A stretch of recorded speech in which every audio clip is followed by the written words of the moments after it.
La pluie sur le 16e arrondissement de Paris tombait comme un murmure constant, caressant les grilles en fer forgé et transformant le trottoir en une surface couleur d'étain.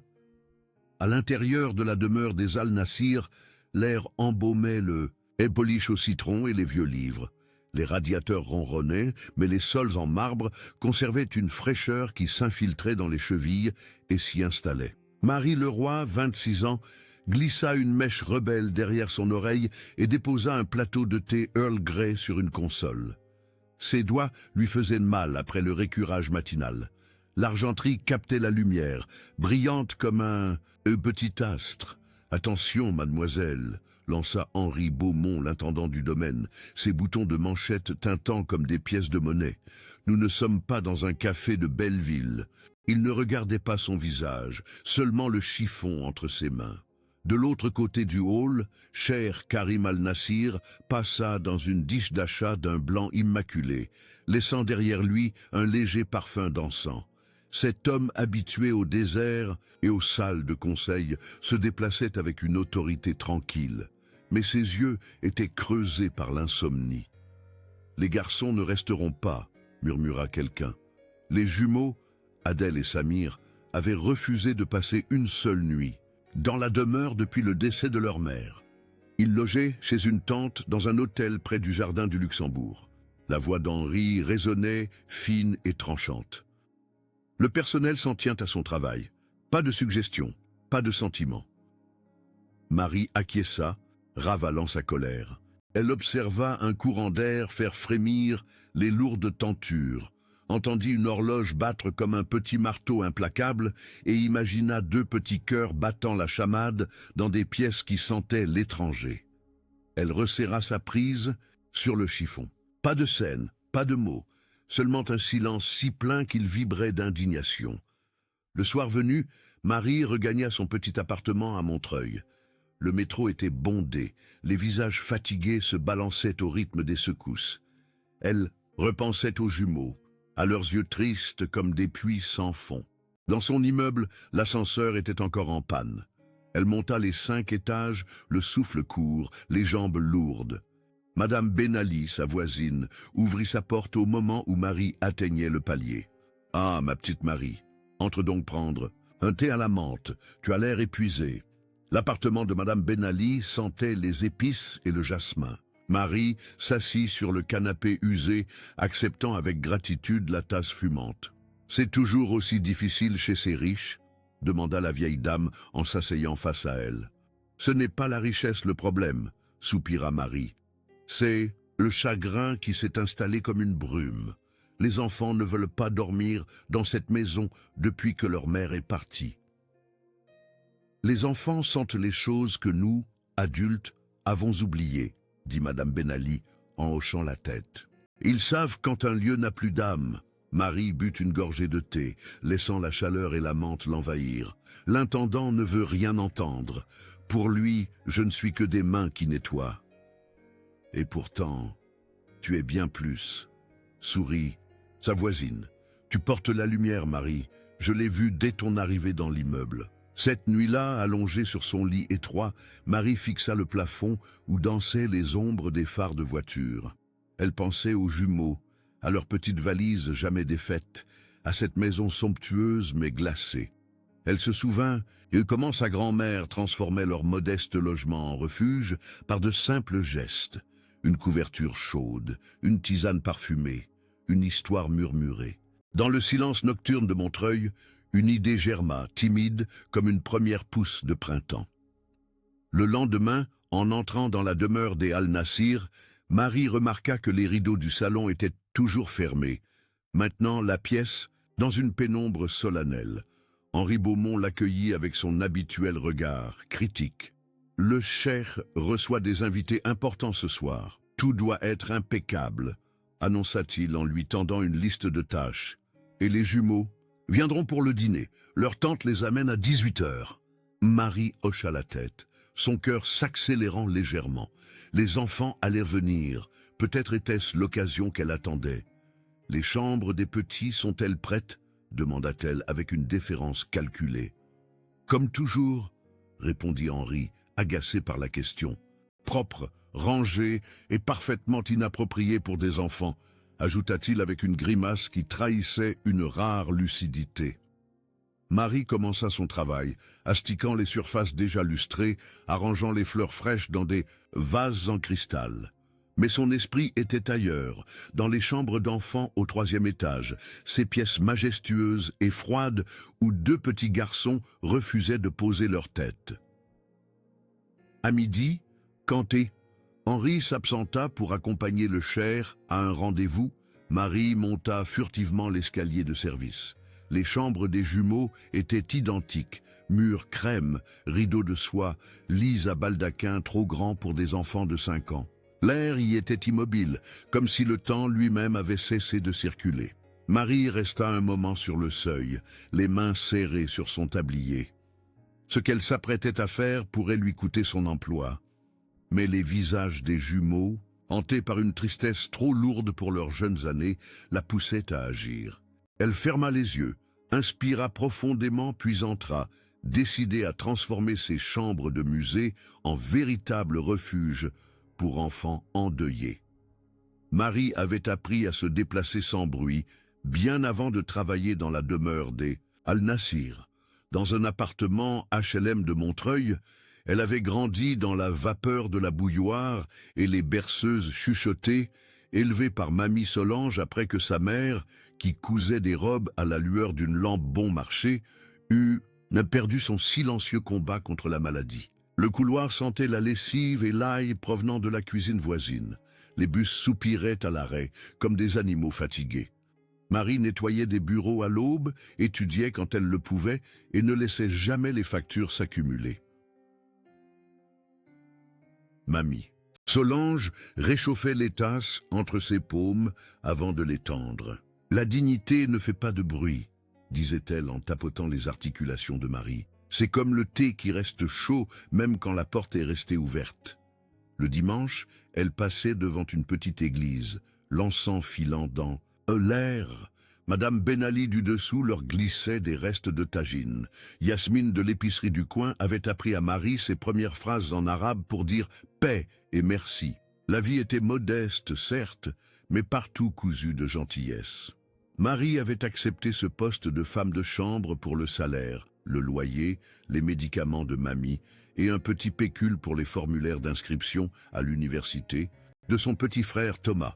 Pourtant, elle apportait plus qu'un seau et une brosse. Elle portait des histoires, de mères aux voix tendres, d'enfants qui ne dormaient que lorsqu'une pièce semblait les envelopper. Elle croyait, silencieusement, obstinément, que les pièces pouvaient apprendre à envelopper les gens. Même dans cette demeure, sous des portraits qui observaient comme des juges et des lustres qui pleuraient des larmes de cristal, elle croyait que la vie pouvait changer si quelqu'un écoutait assez longtemps pour entendre ce qui n'était pas dit. Le souvenir le plus vif de son enfance était celui d'une nuit d'orage particulièrement violente. Elle avait 8 ans et un tonnerre faisait trembler les vitres de leur petit appartement. Thomas, à peine 4 ans, pleurait dans son lit, terrifié par chaque éclair qui illuminait leur chambre partagée. Mamie Solange était entrée, non pas avec des reproches sur l'heure tardive, mais avec 3 tasses de chocolat chaud et une vieille couverture rapiécée. « On va faire une tente », avait-elle annoncé en installant la couverture entre les 2 lits, créant un abri de fortune.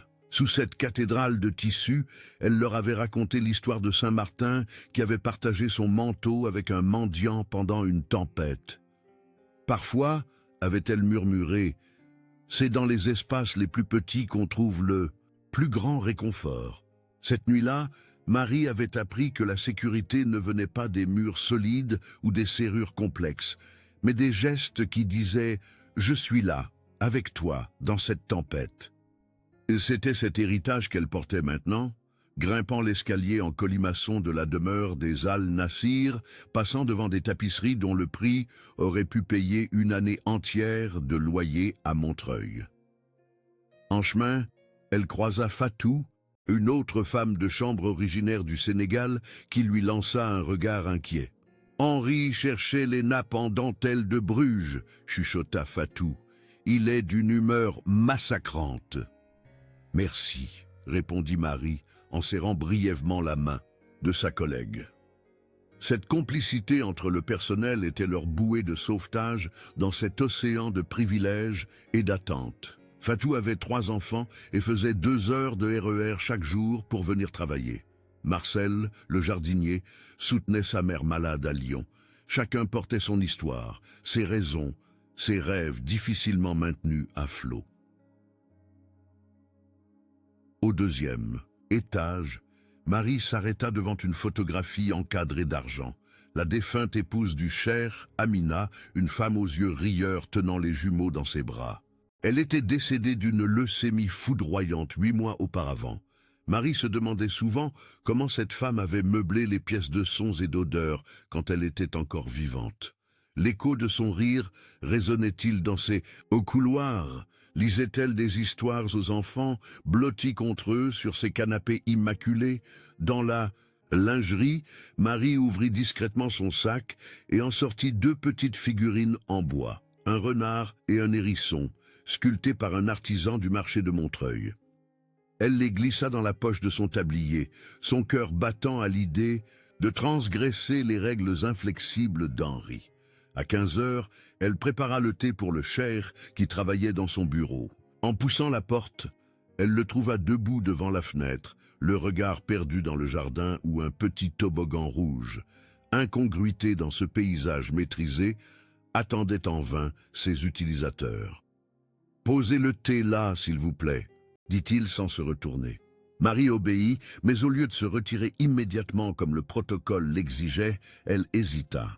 Le Cher dut sentir sa présence prolongée, car il se retourna, un sourcil levé. « Y a-t-il autre chose, mademoiselle ?»« Le roi, monsieur. »« Marie le roi, » répondit-elle, la gorge soudain sèche. « Je voulais vous demander si vous préfériez que les chambres des petits soient préparées d'une façon particulière pour leur visite ce soir. » Une ombre passa sur le visage du Cher. « Ils ne resteront pas, dit-il avec une finalité résignée. Ils n'ont pas dormi ici depuis... » Sa voix s'éteignit, incapable de nommer l'absence.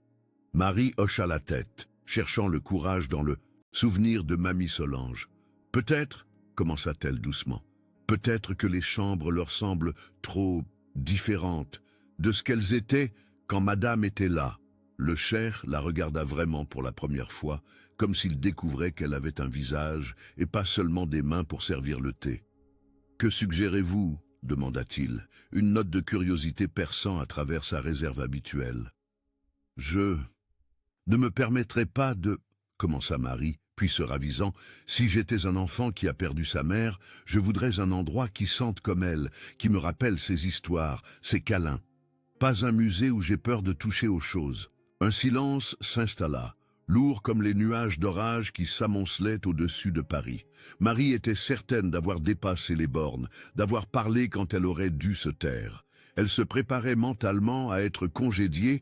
Quand le Cher fit un geste qui la surprit, il s'assit et lui indiqua une chaise. « Asseyez-vous, mademoiselle Leroy, » dit-il doucement. « Racontez-moi comment vous rendriez ces chambres habitables pour mes fils. » Et ainsi, dans ce bureau aux boiseries centenaires, une femme de chambre et un homme d'affaires international se mirent à parler, non pas comme employeur et employé, mais comme 2 personnes cherchant à reconstruire un foyer fracturé par le chagrin. Marie sentait, au creux de sa poche, les figurines en bois qui attendèrent de trouver leur place dans cette histoire qui commençait à peine. L'humiliation suivante arriva sur un plateau d'argent. Les jumeaux devaient venir, et Marie avait glissé un petit renard en bois, doux comme une peluche de friperie, entre 2 oreillers du lit formel de la chambre d'enfant. Elle ne pensait pas à mal. Elle voulait un accueil qui ne brilla pas d'éclat froid. Henri le repéra immédiatement. « Insubordination » siffla-t-il, saisissant le renard par une oreille comme s'il était contagieux. Le personnel recula. L'air avait un goût métallique. « Vous resterez dans les limites de vos attributions, » dit-il, d'une voix aussi coupante qu'une haie bien taillée. « Un autre écart et nous reconsidérerons votre position. » Ces mots piquèrent, parce qu'ils atterrissaient là où la peur vivait déjà. Le loyer, les ordonnances, les rêves archivés de Thomas, elle les sentit vaciller. Ce soir-là, elle marcha seule le long de la Seine, le vent piquant ses joues, le fleuve sentant la pierre mouillée et le gasoil. Notre-Dame égrena l'heure dans le ciel, profonde et patiente. Elle s'assit sur un banc luisant de bruine et laissa la ville bouger autour d'elle. Cyclistes, un couple riant, sirènes déchirant, la distance. Une pensée vint non comme un tonnerre mais comme un murmure. Peut-être que les garçons n'avaient pas peur du noir. Peut-être avaient-ils peur du mausolée qu'était devenu la demeure. Chaque parfum trop ciré, chaque son trop formel, leur mère nulle part et partout. Marie se rappela la phrase de mamie. Quand les adultes construisent des murs, les enfants, eux, cherchent des portes. Elle remarqua pour la première fois comment l'horloge de la demeure battait comme des machines d'hôpital. En rentrant, une vitrine brillait d'une veilleuse en forme de croissant de lune, douce comme une main en coupe. Elle pressa sa paume contre la vitre et sut qu'une porte s'était ouverte. Le lendemain, une froide détermination l'habitait. Elle ne pouvait plus rester spectatrice de cette tristesse organisée. Dans le métro matinal, elle élabora son plan. Cette fois, elle n'agirait pas seule. À son arrivée, elle se dirigea directement vers les cuisines où Ahmed, le chef d'origine marocaine, préparait des croissants. La cuisine était la seule pièce vraiment vivante de la maison, chaude, parfumée, pleine de bruits et de mouvements. « Ahmed, commença-t-elle, vous connaissiez bien Madame Amina, n'est-ce pas ?» Le chef leva les yeux de sa pâte, surpris par la question. « Bien sûr, c'est moi qui préparais ces tisanes quand elle était malade. Pourquoi? Les jumeaux viennent ce soir. Encore une fois, ils ne resteront probablement pas. » Ahmed soupira, essuyant ses mains sur son tablier. Ces pauvres petits, leur mère leur manque tellement. Qu'aimait-elle cuisiner pour eux? Quel était leur plat préféré? Demanda Marie, les yeux brillants. Un sourire éclaira le visage du chef. Les madeleines au miel et à la fleur d'oranger. Elle les faisait elle-même, ici, dans cette cuisine. Les garçons s'asseyaient là, il indiqua un coin du plan de travail, et léchaient à la cuillère en bois. Pourriez-vous en faire aujourd'hui? Demanda Marie. Pour leur venue, Ahmed hésita. Henri a ordonné un menu formel, foie gras et tournée d'os. Pour des enfants de 5 ans? Marie secoua la tête. S'il vous plaît, Ahmed, ce n'est pas juste pour les madeleines. C'est pour ramener un peu de leur mère dans cette maison. Le chef la regarda longuement, puis hocha la tête. Je le ferai. Mais Henri, je m'occupe d'Henri, affirma Marie avec plus d'assurance qu'elle n'en ressentait. Sa prochaine étape fut la lingerie, où Fatou repassait des nappes damassées. En quelques mots, Marie lui expliqua son idée. Fatou, mère elle-même, comprit immédiatement. « Dans le grenier, murmura-t-elle, il y a des cartons avec les affaires de Madame Amina. Henri voulait tout jeter, mais le cheikh a refusé. J'y ai rangé moi-même un châle en cachemire bleu qu'elle portait souvent pour lire des histoires aux petits. » Au fil de la journée, une discrète conspiration se forma parmi le personnel. Marcel, le jardinier, promit de cueillir quelques fleurs de jasmin, les préférées d'Amina, pour parfumer les chambres. Rachid, le chauffeur, mentionna un vieux tourne-disque et des vinyles de contes arabes qu'Amina faisait écouter aux jumeaux. À 16 heures, quand Henri partit chercher une commande spéciale de vin pour le dîner, Marie passa à l'action. Avec l'aide de Fatou, elle monta au grenier et trouva le châle bleu, doux et imprégné d'un parfum subtil de jasmin et d'ambre. Dans un autre carton, elles découvrirent un album photo et des livres d'histoires en arabe et en français, cornés, aux pages préférées des enfants. Les chambres des jumeaux se transformèrent subtilement. Le châle d'Amina drapé sur le fauteuil où elle s'asseyait pour raconter des histoires. Les livres favoris, non plus rangés dans la bibliothèque, mais posés sur les tables de chevet comme si elle venait de les lire.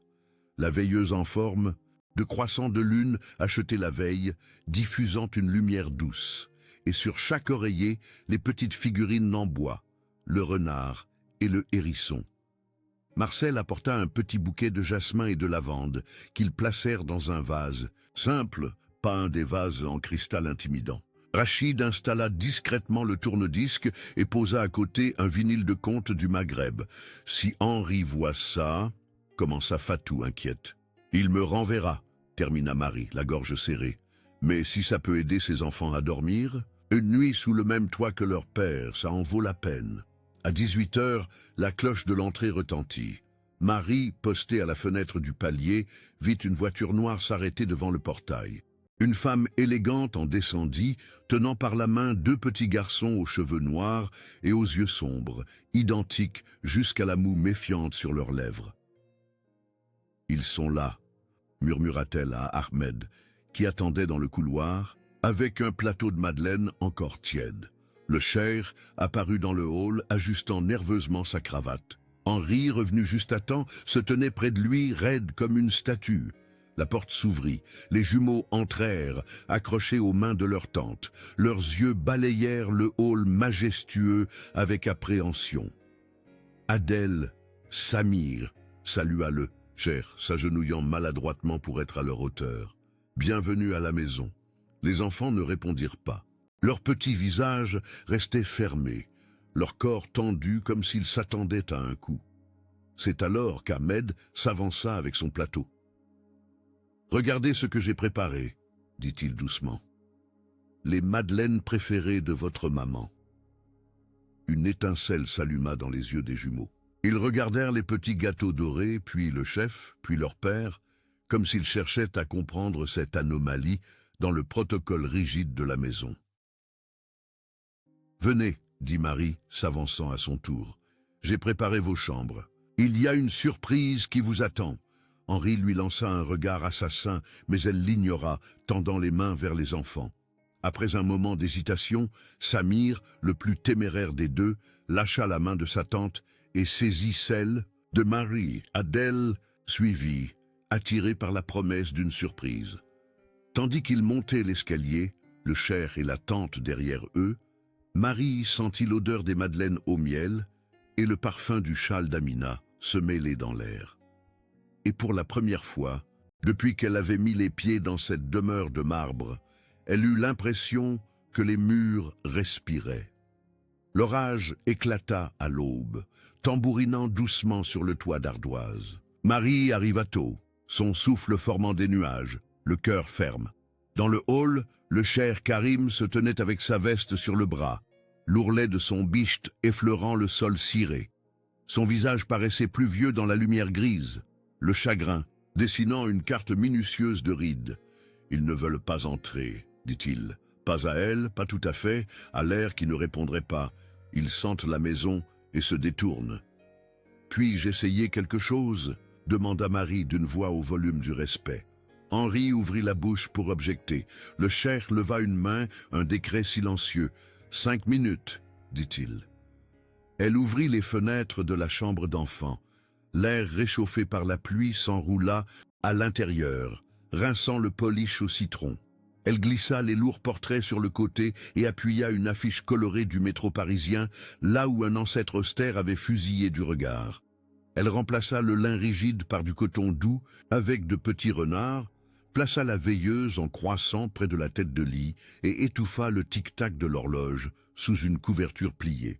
De la cuisine, elle rapporta du lait chaud au miel et un murmure de cardamome, quelque chose qu'elle avait appris de Madame Ben Ali pour les rhumes d'hiver.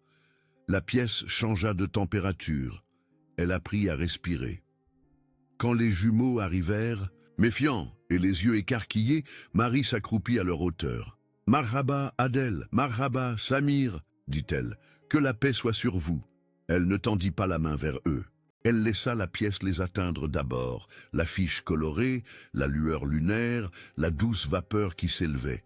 « Ma grand-mère dit que les maisons se souviennent des bonnes nuits, » murmura-t-elle. « Cette chambre est prête à se souvenir de vous. » Un garçon s'avança, puis l'autre. Le cheikh resta parfaitement immobile. L'espoir se déplaçait dans l'air comme un oiseau testant ses ailes. Le changement fut presque imperceptible au début. Adèle, le plus réservé des deux, s'approcha de la fenêtre entr'ouverte. Il inspira profondément, comme s'il essayait de capturer l'odeur de la pluie sur les pavés parisiens. Samir, quant à lui, se dirigea vers le lit et toucha du bout des doigts la figurine du hérisson posée sur l'oreiller. « C'est pour moi ?» demanda-t-il, sa voix si basse que Marie dut tendre l'oreille pour l'entendre. « Oui », répondit-elle avec un sourire, « et le renard est pour Adèle. Ils sont amis, ils se protègent l'un l'autre pendant la nuit. » Le cher s'avança d'un pas hésitant, comme un homme qui marche sur un sol inconnu. « Ces petites figures », y commença-t-il. « Ce sont des gardiens, » expliqua Marie, sans s'adresser spécifiquement aux enfants ou à leur père, mais à la pièce elle-même, comme si elle lui apprenait son nouveau rôle. Le hérisson est petit mais courageux, avec ses piquants pour se défendre. Le renard est rusé et rapide, il connaît tous les chemins de la forêt. Adèle se tourna vers son père. « Maman nous racontait des histoires avec des animaux, » dit-il, et le cher parut vaciller sous le poids de ces simples mots, les premiers que son fils lui adressait spontanément depuis des semaines. « Je sais, » murmura-t-il, s'accroupissant, maladroitement dans son costume impeccable. Elle aimait particulièrement celle du petit prince et du renard. « Tu te souviens ?» demanda Samir, incrédule, comme si l'idée que son père puisse partager ses souvenirs lui semblait impossible. « Bien sûr, » répondit le cher, sa voix légèrement tremblante. « Elle vous la lisait souvent en arabe, puis en français. » Il hésita, puis ajouta « Je l'écoutais depuis mon bureau. » Sa voix traversait les murs. Un silence s'installa, non pas lourd comme auparavant, mais doux comme une couverture partagée. Marie recula d'un pas, consciente d'assister à un moment qui n'appartenait qu'à eux.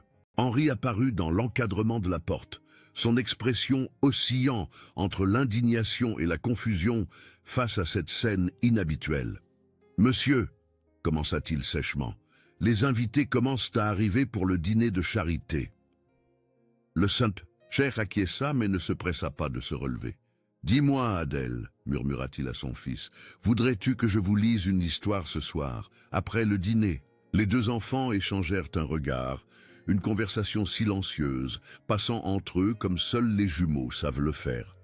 Puis Adèle hocha lentement la tête. « D'accord, » dit-il simplement. Ce fut alors que Marie remarqua que les jumeaux n'avaient pas lâché leurs petites valises depuis leur arrivée. Ces valises qui, d'habitude, restaient fermées, prêtes pour un départ imminent. Samir, suivant son regard, posa doucement la sienne près du lit. « On peut mettre nos pyjamas ici ?» demanda-t-il, une question qui contenait bien plus qu'une simple demande pratique. « Bien sûr », répondit Marie, le cœur soudain léger. « Voulez-vous que je vous aide à ranger vos affaires ?» Les garçons acquiescèrent, et ensemble, ils commencèrent à vider les valises, des pyjamas soigneusement pliés, des brosses à dents neuves encore dans leur emballage, comme s'ils n'avaient jamais été utilisés, et tout au fond, caché sous des chaussettes, un foulard de soie au motif géométrique. « C'était à maman », expliqua Adèle en le sortant précieusement. « Tante Farida ne sait pas qu'on l'a pris. » Marie échangea un regard avec le cher, dont les yeux s'étaient remplis d'une émotion brute. Sans un mot, elle prit le foulard et l'accrocha délicatement à la tête de lit, comme une bannière protectrice. « Parfait, » dit-elle. « Maintenant, la chambre est vraiment prête. » En bas, les voix des premiers invités résonnaient dans le hall. Henri réapparut, plus insistant. « Monsieur, vraiment, votre présence est requise. » Le cher se releva enfin, ajustant sa cravate, d'un geste machinal. « Je descendrai dans un instant, » dit-il sans quitter ses fils des yeux. Puis, se tournant vers Marie, « Mademoiselle Leroy, pourriez-vous rester avec eux? Les aider à s'installer ?»« Bien sûr, monsieur, » répondit-elle, surprise par cette demande qui contrevenait à toutes les règles de la maison. Henri parut sur le point de protester, mais quelque chose dans le regard du cher l'en dissuada. Il s'inclina légèrement et disparut dans le couloir. « Votre thé refroidit, » dit Marie au garçon, indiquant les tasses fumantes qu'elle avait préparées. « Et j'ai cru entendre Ahmed parler de madeleine pour le dessert ce soir. » Les visages des enfants s'illuminèrent à cette mention. Ils s'approchèrent de la petite table où les tasses attendaient, s'assirent sur les poufs colorés que Marie avait substitués aux chaises rigides et pour la première fois depuis leur arrivée, ils semblèrent détendre leurs épaules comme si un poids invisible commençait à s'alléger. Dehors, la pluie s'était calmée. Un rayon de soleil perça les nuages, projetant un arc-en-ciel pâle au-dessus des toits parisiens.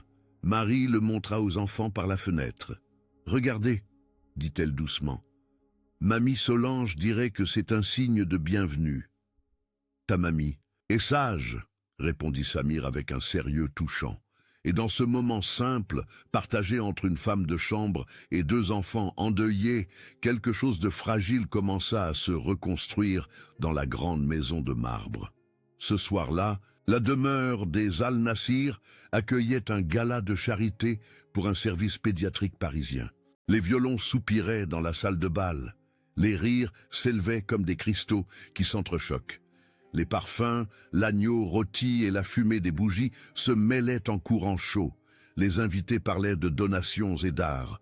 Le Indigenous cristal teintait sous des toasts précautionneux. Henri rôdait, la colonne vertébrale raide comme une règle. Les jumeaux, dans leurs petits blazers marines, s'accrochaient aux mains de leur tante près de la périphérie de la lumière. La chambre d'enfant attendait à l'étage avec sa lumière lunaire et ses renards en coton. Marie ne demanda aucune permission cette fois. Elle marcha simplement avec les garçons à leur rythme, portant 2 tasses de lait chaud sur un plateau qui ne tremblait pas. Dans la chambre, elle leur montra l'affiche du métro parisien, les bus rouges et une tranche de ciel, et leur expliqua en mots simples que l'horloge dormait aussi. Elle fredonna une mélodie que Solange utilisait quand la grippe s'accrochait à leur appartement, douce comme un châle. Les garçons s'allongèrent sans ordre. Leurs yeux s'alourdirent dans la lueur modeste. En bas, un murmure de surprise parcourut le personnel quand le Cher s'éclipsa au milieu d'un discours. Il se tenait dans l'embrasure de la porte de la chambre, la main à la gorge, regardant 2 petites poitrines monter et descendre comme des barques sur une marée tranquille. Il ne parla pas. Il appela doucement Henri et les invités rassemblés. Donateurs, chefs encore enfarinés, serveurs, chauffeurs. Ils vinrent, un silence remplaçant la musique. La justice arriva comme une bénédiction. « Elle a écouté », dit le Cher, se tournant vers Marie. « Pas moi, mais eux !» Sa voix n'était pas grandiose, elle était reconnaissante. Le visage d'Henri se plia en quelque chose d'humain. Marie ne s'inclina pas et ne se vanta pas. Elle toucha la couverture et dit « Les enfants ne dorment pas dans des maisons, ils dorment dans l'amour. » La pièce et les personnes dedans expirèrent. Quelque part en dessous, l'orchestre entama une nouvelle chanson. La soirée avait commencé comme toutes les autres dans cette demeure, avec une précision chorégraphiée et une élégance rigide. Les femmes en robe de haute couture et les hommes en smoking impeccable s'étaient déplacés comme des pièces sur un échiquier, échangeant des politesses calibrées et des sourires mesurés. Sous les lustres étincelants, des serveurs en gants blancs circulaient avec un plateau d'amuse-bouche savamment disposé. Marie, reléguée aux cuisines pour aider au service, observait ce ballet social par les portes battantes. Elle y avait aperçu les jumeaux, raides dans leurs costumes neufs, leurs visages fermés comme des huîtres. Leur tante Farida, une femme élégante aux gestes précis, les gardait près d'elle. Mais Marie pouvait voir l'épuisement dans ses yeux. Veiller sur 2 enfants traumatisés n'était pas une mince affaire. Pendant que les invités applaudissaient poliment le discours du Cher sur l'importance de soutenir la recherche pédiatrique, Marie avait préparé le rituel du coucher. Elle avait monté discrètement les escaliers de service, les bras chargés de tasses fumantes et d'un petit panier que Ahmed avait rempli de madeleines encore tièdes. « Ce n'est pas l'heure du dessert », avait protesté Henri en la croisant dans le couloir. « C'est l'heure des enfants », avait-elle répondu simplement, continuant son chemin sans attendre sa réaction. Maintenant, alors que le Cher contemplait ses fils endormis, le visage transformé par l'émerveillement, Henri se tenait en retrait, son masque d'efficacité implacable légèrement fissuré. Les invités, attirés par la curiosité, s'étaient massés dans le couloir. Certains murmuraient, d'autres se haussaient sur la pointe des pieds pour apercevoir ce qui avait détourné leur hôte de ses obligations. « C'est la première fois ?» demanda doucement une femme en robe émeraude, une éminente chirurgienne pédiatrique que le gala honorait. « Qu'ils dorment ici ? » ?»« Oui, » répondit le cher, la voix rauque d'émotion. « Depuis 8 mois. » Un silence respectueux s'installa, le genre de silence qui reconnaît la gravité d'un moment sans avoir besoin de le nommer. Dans ce couloir luxueux, sous les regards de portraits d'ancêtres oubliés, une vérité simple se révélait. Toute la richesse du monde ne pouvait remplacer le sentiment de sécurité qu'un enfant trouvait dans un environnement aimant. Farida s'approcha de son frère, posant une main sur son bras. « Comment as-tu... » commença-t-elle incrédule. Le cher secoua la tête, indiquant Marie d'un geste « Ce n'est pas moi, c'est elle ». Tous les regards se tournèrent vers Marie, qui se tenait près du lit, simple dans son uniforme noir et blanc. Elle sentit ses joues s'empourprer sous cette attention soudaine. « J'ai juste écouté, » dit-elle embarrassée. « Les enfants nous disent ce dont ils ont besoin, si nous prenons le temps d'entendre. » La chirurgienne s'approcha d'elle, l'observant avec un intérêt professionnel. « Vous avez fait ce que beaucoup de mes collègues tentent d'enseigner aux parents, créer un environnement qui honore le chagrin au lieu de l'éviter. » Elle se tourna vers le cher. « Votre employé comprend instinctivement ce que nous essayons de formaliser en protocole. » Le cheikh acquiesça lentement, son regard passant de ses fils endormis à Marie. Dans ce regard, une décision se formait, une résolution qui changerait le cours des choses. « Henri » appela-t-il doucement. L'intendant s'avança, le dos toujours droit, mais l'expression incertaine. « Monsieur, à partir de demain, mademoiselle Leroy ne sera plus femme de chambre. » Marie sentit son cœur s'arrêter. Malgré tout ce qu'elle avait risqué, perdre ce travail signifiait bien plus que la fin d'un salaire. C'était la fin des médicaments. Pour Mamie Solange, des études pour Thomas, de la sécurité durement gagnée. Elle sera, continua le cher, ses yeux ne quittant pas les siens, notre liaison familiale. Elle s'occupera du bien-être des garçons et nous aidera tous à réapprendre à vivre dans cette maison. Un murmure surpris parcourut l'assemblée. Henri ouvrit la bouche, la referma, puis hocha simplement la tête, acceptant ce nouveau bouleversement. « De l'ordre établi. Maintenant, dit le cher en se redressant, retrouvant son rôle d'hôte, retournons à notre célébration. Nous avons des fonds à lever pour que d'autres enfants puissent dormir paisiblement. » Les invités commencèrent à redescendre vers la salle de bal, certains jetant des regards curieux à Marie en passant. La chirurgienne s'attarda un moment. « Quelle est votre formation, mademoiselle ?»« Le Roy, Marie Leroy, répondit-elle, et je n'ai pas de formation particulière. Juste une grand-mère qui m'a appris que les petits gestes font les grandes différences. » La femme sourit. « Si jamais vous souhaitez mettre ce don au service de plus d'enfants, venez me voir à l'hôpital Necker. Nous avons toujours besoin de nos personnes qui savent comment transformer des chambres en refuge. » Elle lui tendit une carte de visite avant de rejoindre les autres invités. Marie la glissa dans sa poche, sentant des possibilités s'ouvrir devant elle comme des portes dans un long couloir. Restée seule avec le cher, elle attendit, incertaine de ce qu'il convenait de dire ou de faire. « Merci, dit-il simplement, pour avoir écouté ce que je ne pouvais pas entendre. » Il jeta un dernier regard à ses fils, puis se dirigea vers l'escalier, les épaules moins tendues qu'auparavant. Au moment de descendre, il s'arrêta. « Mademoiselle Leroy ?»« Oui, monsieur. Restez avec eux cette nuit. Je ne voudrais pas qu'ils se réveillent dans un endroit inconnu. » Marie acquiesça, touchée par cette confiance nouvelle. « Bien sûr, monsieur. » Après son départ, elle s'installa dans le fauteuil près de la fenêtre, celui qui portait encore l'empreinte d'Amina. De là, elle pouvait voir les toits de Paris scintiller sous la lune et entendre la respiration régulière des jumeaux.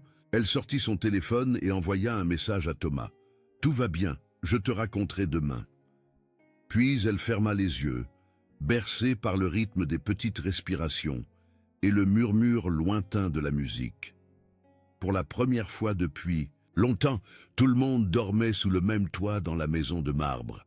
Le matin dans la demeure semblait différent, comme si quelqu'un avait ouvert une fenêtre longtemps coincée. Le petit déjeuner sentait le pain grillé, le beurre et un soupçon de cannelle. Dans la chambre d'enfant, la veilleuse en croissant s'éteignit, tandis que le soleil se déversait, doux sur les jouets, qui n'étaient plus alignés comme des troupes. Adèle et Samir dévalèrent des escaliers pour montrer à leur père un dessin, 3 silhouettes sous une grande lune, main dans la main. Le cheikh rit le son chaud et sans retenue et plaça le dessin sur la cheminée, là où des ancêtres austères avaient jadis fixé. En début d'après-midi, le poste de Marie changea sans cérémonie. Le titre disait « Liaison familiale », mais ce que cela signifiait était plus simple. Gardienne de la douceur. Elle arrangea un coin avec le foulard de leur mère et son livre d'histoire préféré, initia 1 heure du conte le jeudi qui sentait le cacao et les crayons et plaça un petit bol d'encens près de la porte, non pour parfumer le deuil, mais pour l'accueillir gentiment quand il rendait visite. Henri s'approcha d'elle avec maladresse, comme un homme apprenant une nouvelle langue. « J'étais dans l'erreur, dit-il. » Elle sourit et lui tendit une tasse. « La dignité ne fait pas de bruit, répondit-elle, entendant Mamie dans sa bouche. Ce soir-là, Marie s'assit avec Solange à la table de Montreuil, la vapeur s'élevant d'une tarte aux pommes de terre. « Tu l'as fait, ma chérie ?» dit Mamie, tapotant ses articulations. « Tu as appris à un palais à devenir un foyer. » Le téléphone de Marie vibra avec une photo. Les jumeaux endormis, la paix douce comme des flocons de neige. Elle envoya une simple promesse. « Nous continuerons d'écouter. » Puis elle regarda Mamie et dit la leçon à voix haute, pour elles deux et pour quiconque s'était jamais senti invisible. Même les invisibles ont une valeur que le monde doit voir. Et la ville, toujours occupée, sembla acquiescer. Le lendemain, du gala, Marie s'éveilla dans le fauteuil de la chambre des enfants, le cou un peu raide mais le cœur léger. Les premiers rayons du soleil caressaient les visages endormis des jumeaux, leurs cils projetant de minuscules ombres sur leurs joues rondes. Elle s'étira doucement, prenant garde à ne pas les réveiller. Un coup discret à la porte attira son attention. Henri se tenait dans l'embrasure, tenant un plateau avec 3 bols de chocolat chaud et une corbeille de viennoiseries fraîches. Son visage, habituellement figé dans une expression de contrôle austère, portait les traces d'une nuit d'introspection. « J'ai pensé que les petits aimeraient peut-être un petit déjeuner spécial, » dit-il, hésitant comme un homme qui essaie de parler une langue étrangère. Marie sourit, acceptant ce geste pour ce qu'il était, une tentative de réparation, un pas vers le changement. « Merci Henri. C'est très attentionné. » Il déposa le plateau sur la petite table et s'attarda, un moment, regardant les enfants avec une expression indéchiffrable. « Vous savez, mademoiselle Leroy, j'ai servi cette famille pendant 15 ans. J'étais là quand madame Amina est arrivée comme jeune épouse. Je l'ai vue tenir ses 2 petits dans ses bras le jour de leur naissance. » Sa voix trembla légèrement. « Quand nous l'avons perdue, j'ai cru que mon devoir était de maintenir l'ordre, les traditions, comme si les préserver pouvaient d'une certaine façon la préserver elle aussi. » Marie acquiesça, comprenant soudain que derrière sa rigidité se cachait également un deuil, différent mais tout aussi réel. « Vous aviez raison, continua-t-il, les enfants ne dorment pas dans des maisons, ils dorment dans l'amour. J'avais oublié cela. » À ce moment, Samir s'agita dans son lit, ses yeux s'ouvrant lentement. Il regarda autour de lui, momentanément désorienté, puis son visage s'éclaira en reconnaissant la chambre transformée. « On est encore à la maison, » murmura-t-il, comme s'il n'osait pas y croire. « Oui, mon petit, » répondit Marie en s'approchant. « Et regarde ce qu'Henri nous a apporté. » La journée se déroula comme un miracle ordinaire.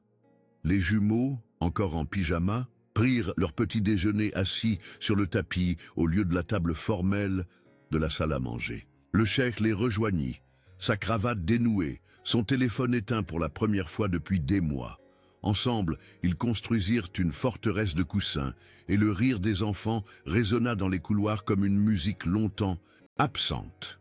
Au déjeuner, Ahmed prépara des crêpes que les enfants garnirent eux-mêmes, leurs petits doigts maladroits créant des combinaisons improbables de confiture et de chocolat. Le cheikh raconta des histoires de son enfance au Maroc, des récits qu'il n'avait jamais partagés auparavant, comme si les murs tombés entre lui et ses fils lui permettaient également de redécouvrir des parties de lui-même longtemps enfouies.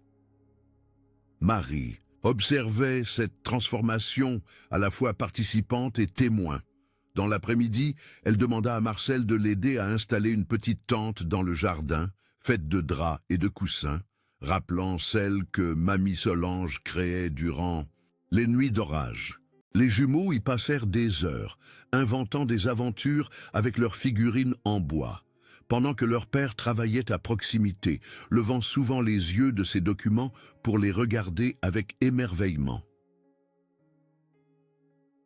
En fin d'après-midi, le cheikh demanda à parler à Marie en privé. Dans son bureau, il lui tendit un dossier. « Votre nouveau contrat », expliqua-t-il. Le titre officiel est « Coordinatrice du bien-être familial ». Mais comme vous l'avez si bien dit, il s'agit simplement d'être gardienne de la douceur. Elle ouvrit le dossier, et son souffle se coupa en voyant le montant du salaire proposé, 3 fois ce qu'elle gagnait comme femme de chambre. « C'est trop !» protesta-t-elle. « Non !» répondit-il fermement. « C'est juste, vous nous avez rendu quelque chose d'inestimable. » Marie pensa à l'appartement de Montreuil, aux factures qui s'empilaient sur la table de la cuisine, aux médicaments coûteux de Mamie Solange, aux rêves d'université de Thomas. Ce changement signifiait bien plus qu'un nouveau titre.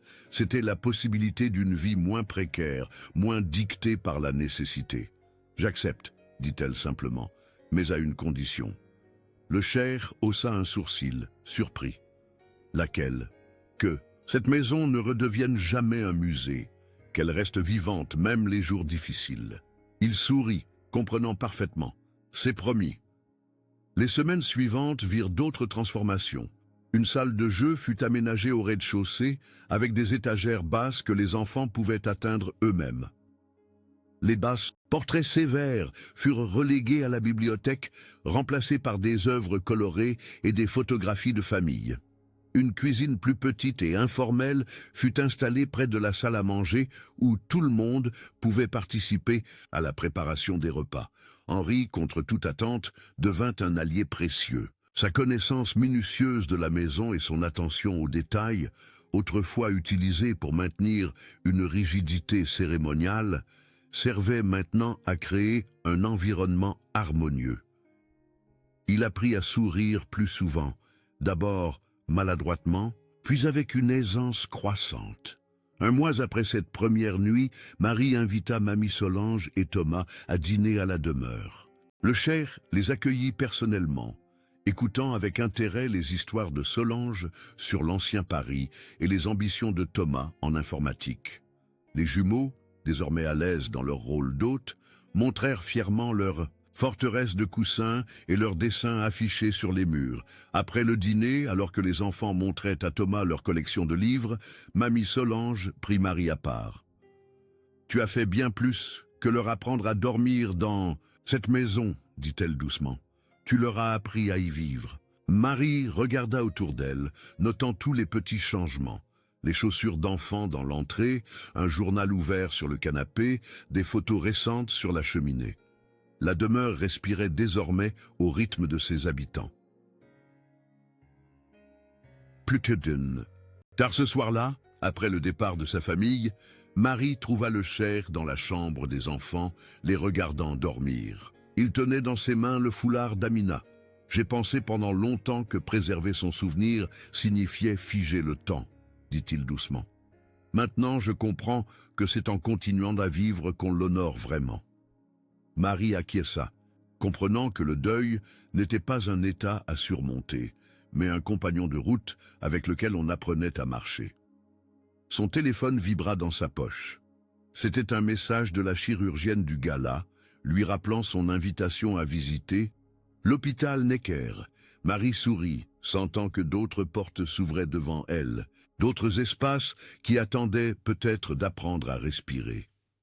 « Le monde a besoin de plus de gardiens de la douceur », murmura-t-elle, reprenant les mots que mamie Solange lui avait dit en partant.